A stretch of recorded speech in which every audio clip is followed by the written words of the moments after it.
What's going on? What's going on, my good people? It's Willie Beeman. We are back for another fire amazing episode of Sports Therapy with good conversations, meet great athletes. I'm excited to be back. I know that it's been a minute since we did a show. I know I've been busy with life, and shout out to my brother Montez, who's out living his best life in Hawaii. My brother Darrell, who's doing his thing, but nevertheless. I did want to make sure before I take my trip out of town to make sure that I still give you guys some good quality content. Sports is our lane. It's what we do. Just highlighting different things that's going on in the sports world. But I do want to give you guys an update on what's going on. And also, when we do come back for our next show, we want to make sure that we are discussing local sports in regards to high school. I know high school football is going on right now. You have a lot of the top teams that are doing their thing, from the North Crowleys to the DeSotos to the Lancasters, to the Cedar Hills to Crowley. Just a lot of different high school football teams that are rocking and rolling right now. So stay tuned for that as we dig into local sports. We definitely want to make sure we highlight all aspects of sports, not just those who are in the big leagues, but also those who are doing their thing at the lower level. And so I do want to kick off today's show doing a recap of WNBA. Those who watch and follow WNBA, there's been a lot going on with the WNBA playoffs right now. This is a sport that I just started watching here recently, just following the women, making sure that the women are getting the support that they need. And from watching it from about a year or two ago, man, it's definitely have took off, from the ratings to the views to people who are pouring into the WNBA, for them standing up for themselves and just making sure that they're getting the notoriety, the publicity that they deserve. Because yeah, it's a different dynamic. We know they're not dunking out of the gym like the men are. We know they're not doing certain things because of the physical aspect of being that super athletic. But I still agree that the women should still be highlighted and supported in the things that they do. And I've been to a couple games. Shout out to my boy Darrell with his partnership with Dallas Wings. I know it was a short season. A lot of different things happen with the Wings, a lot of trades. Dejanay Carrington goes to the Minnesota Lynx, which I'll be getting to that because they are in the playoffs right now. Santu Sabali, who also played with the Wings, left that team here recently. She now plays with the Phoenix Mercury. So it's been a lot of changes when it comes to the W and specifically our team, the Dallas Wings. But shout out to my brother Darrell, allowed me to go to some of those games and watch these women in person and see how they move, see how they hoop. And I can say, man, the women, they definitely hoop. They are definitely some dogs. Going to some of those games. The last game I went to here recently was the Dallas Wings, I believe, against the LA Sparks. Shout out to Kelsey Plum, who plays on that Sparks team as well. Cambry have a lot of different pieces that sit well with the Sparks, and so it was a great game, great experience. Had LA Sparks fans, shouting, going crazy. But nevertheless, it was a cool experience being able to see how these women do their thing, and so I do want to get into the WNBA playoffs right now. That's what's currently going on. And there's a lot of different things going on in the sports world. But specifically, I want to kick off the show highlighting the WNBA playoffs and what's going on with that right now. So we're down to the semifinals, the best of five series on both sides. And so there's four teams that are left. We have the Indiana Fever against the Las Vegas Aces. Then the other game we have going on is the Minnesota Lynx against the who are they playing? Phoenix Mercury. Yes, Minnesota Lynx and the Phoenix Mercury. Definitely been some up and down crazy games. So I want to kind of get into the recap of the Indiana Fever and the Las Vegas Aces in game two. Now, game one, I did watch that game, the Aces and the Fever. The crazy thing is, the Indiana Fever, man, I didn't expect them to go this far only because, their star player, Caitlin Clark, is definitely somebody to watch. As soon as she came to the league, coming from Iowa, having that rivalry between her and Angel Reese at LSU at the time, they get to WNBA, man, and the league just took off. Viewership took off. People were tuned in. People were watching. People were supporting. And so I think that really took WNBA to another level. And so now you see the Indiana Fever in the playoffs without Caitlin Clark. When Caitlin Clark got hurt, went down. Instead of the Indiana Fever going down themselves, they end up, leveling up, and they have a lot of key pieces that surprised me. Their point guard that's been rocking and rolling right now, Kelsey Mitchell. She's a dog, man. A go-getter, a floor general, can facilitate, drop assists, can score if they need her to score at will. So shout out to Kelsey Mitchell, man, who's definitely been running that offense for the Indiana Fever. And then, you got to look at some of their big bodies in the paint. Shout out to Aaliyah Boston, who also came in the draft with Caitlin Clark. I believe Aaliyah Boston came from South Carolina. I believe a lot of players came from that school, Don Stanley. But nevertheless, game one, um, the Aces. The Aces had the game. I watched the game from top to bottom. The Aces were up going into the fourth quarter, and all of a sudden, you see the Indiana Fever go on this tremendous run and taking the game away from the Aces and end up, stealing home court, I guess, quote unquote, because the Aces are the higher seed.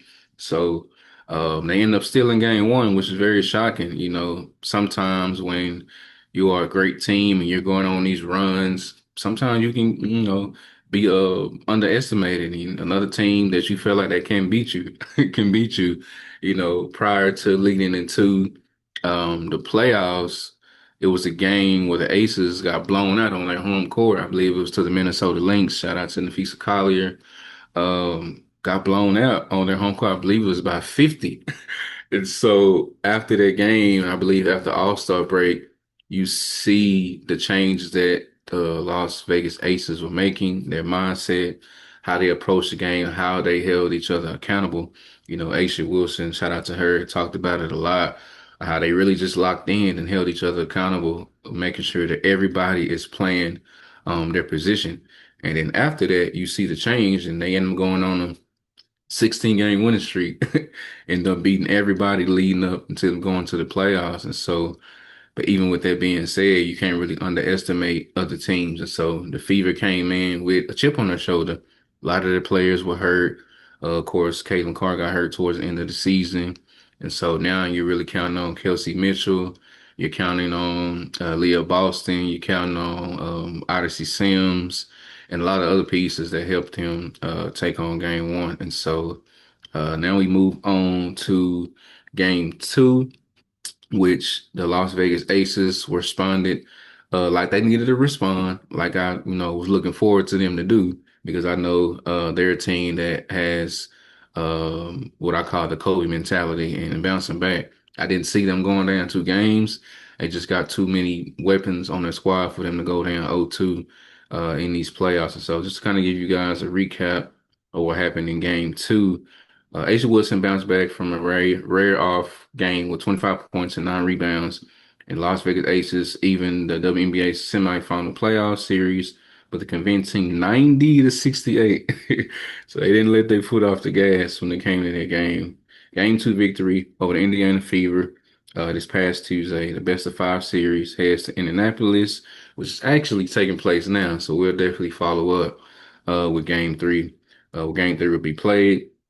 Wilson made 10 of 18 shots to go with playoff career high, 5 steals, 2 nights after four-time MVP made just 6 of 22 field goals. Alyssa Smith, who was one of their bigs, and she also came from the Dallas Wings, which is crazy. Come on, Wings, y'all got to do better than that, man. Hopefully, y'all have a better season this upcoming season. Y'all just have gotten rid of so many players. Anyway, I digress. Nelissa Smith added 18 points to 7-9 shooting, and Jackie Young scored 13. Jewel Lloyd, shout out to Jewel Lloyd coming off the bench, and Dana Evans each had 10 points. Chelsea Gray, which is the floor general, I believe, for this squad, finished with 10 assists, which definitely makes sense. Odyssey Sims. So before we even get to that, let's look at what went on with the Aces. Chelsea Gray finished with 10 assists. Now, like I mentioned, following the Aces and following WNBA, Chelsea Gray, she who she is. Chelsea Gray, man, is definitely a hooper. She's a floor general. She's a facilitator. She has the ability to run the offense officially.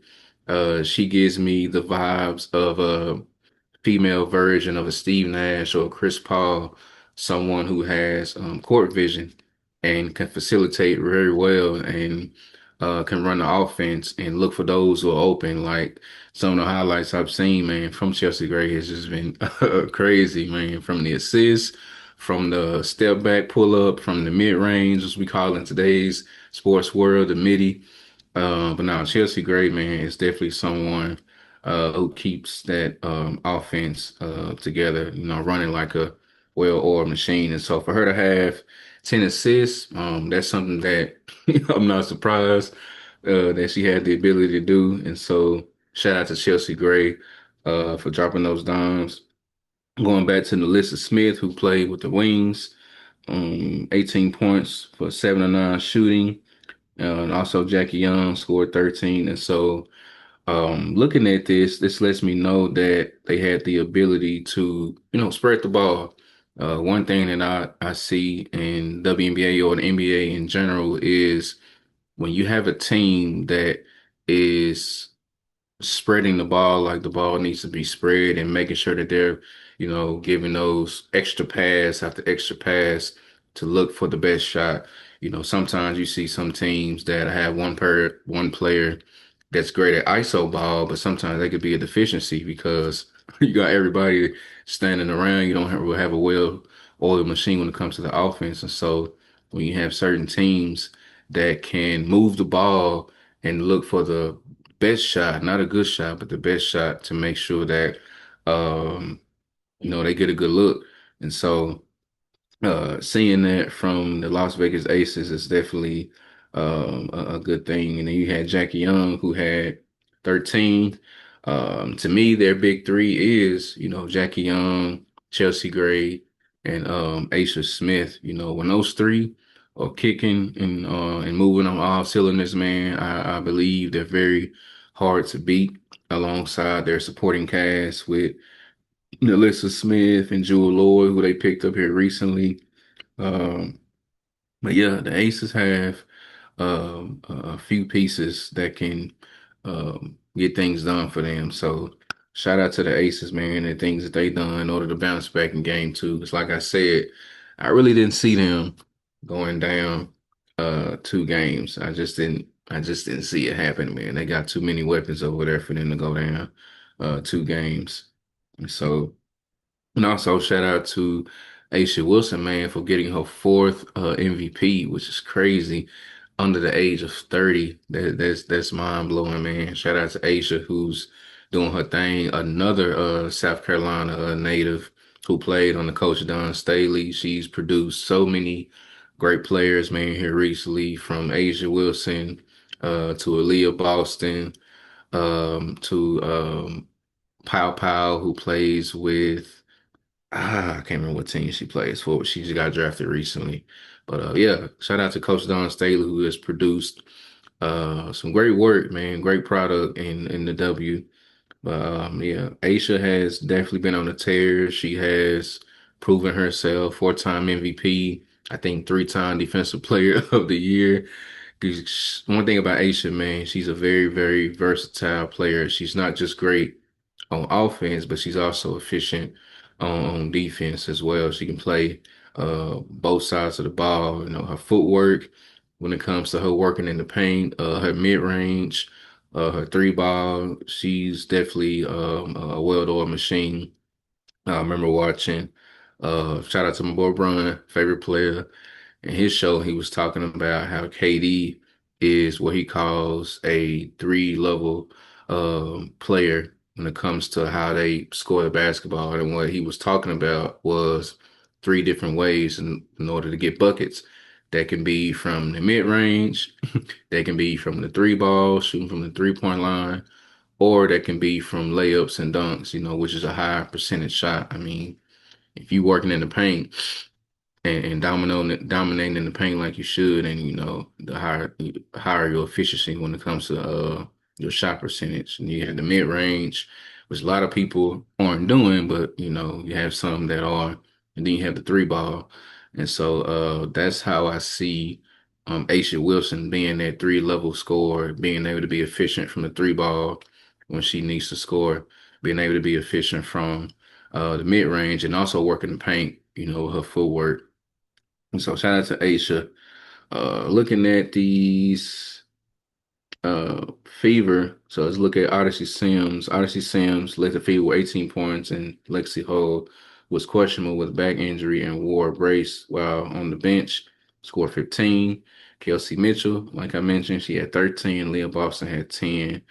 Going back to what I just mentioned earlier, Mitchell scored 34 points in game one as the Fever rolled to an 89-73 victory, but she was held to 4 of 14 shooting on Tuesday. And so, like I mentioned earlier, Kelsey Mitchell has been the glue for this team outside of Caitlin Clark going down. Um, but one thing that I realized, if you take away the key player, you can make everyone else work around them. So for Kelsey Mitchell to go from 34 points in game one and in game two, only having 13 and shooting 4 14, that shows you that they had a different strategy and different game plan when it came to how they were, strategizing for the Indiana Fever. Because, like I mentioned in game one, they were up, but Kelsey Mitchell, man, just went on a tear. And so now you see the difference in the way they approach how they would play the Indiana Fever and how they would take away Kelsey Mitchell. Because once you take away Kelsey Mitchell, now you're forcing other people around her to score. The Odyssey Sims, the Aaliyah Bostons, and some of the other players that they have. And so for them to uh, hold her to only 13 points is is a game changer, man. And now you see the difference in the Aces getting that win. The second seed Aces came to playoffs on a 16-game winning streak, like I mentioned earlier, but barely got by Seattle in opening round, and then were blown out at home to this series. This game, in which the Aces led by as many as 26 points, more closely resembled WNBA hottest team at the end of the regular season. And so, um, yeah, I just wanted to get on here and just give you guys my take on what's going on here in the W. And I hope you guys enjoy and continue to follow us, man, on all social media platforms, however you listen, however you watch, on all platforms, man. This is Sports Therapy Podcast. This is Willie Beeman, man. We will see y'all soon. Peace.